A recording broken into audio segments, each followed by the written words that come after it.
Hi class, we are on to our last and final stage of the Grisaille painting part 3, adding the details.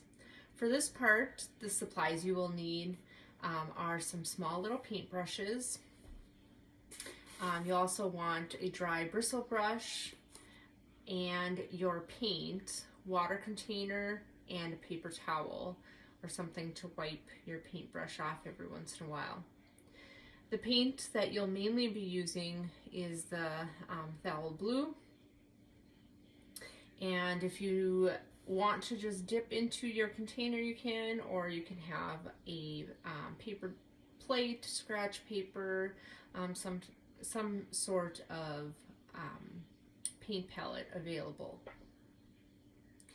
You also might want to use some of the orange paint as kind of some added finishing touches at the end.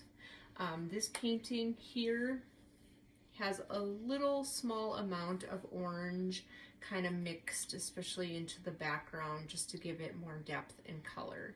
So the orange paint is an optional thing. It is not required, but if you want to add a little bit of depth to it, you can. Also, you can mix the phthalo green and blue together if you wanted to, or just stick with the blue. So for this stage, you're mainly going to stick with any of the darker values of the painting. In the second stage that you guys finished, which was wiping away the highlights and adding the white paint to those areas, you were focusing on the light values of the painting. So now we're going to transition into the dark values, and you will begin to add those in.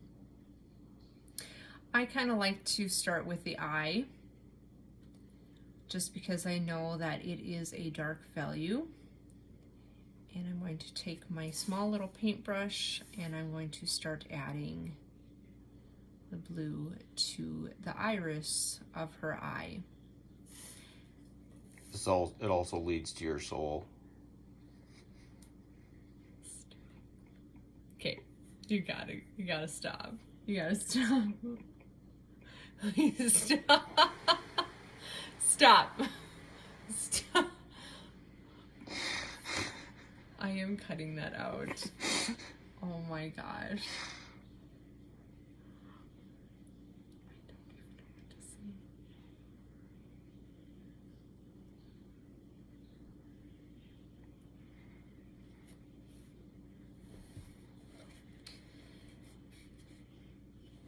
If you look at the details of an eye, you will notice that the pupil, the black part of the eye, has some of the highlights inside there. So eventually you'll want to bring some very intense highlights into the pupil, and it kind of creeps into the iris as well.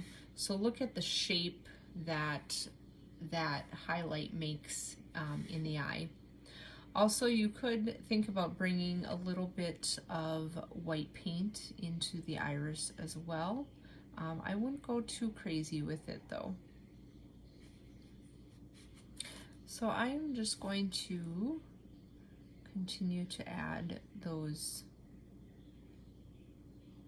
dark values by outlining things.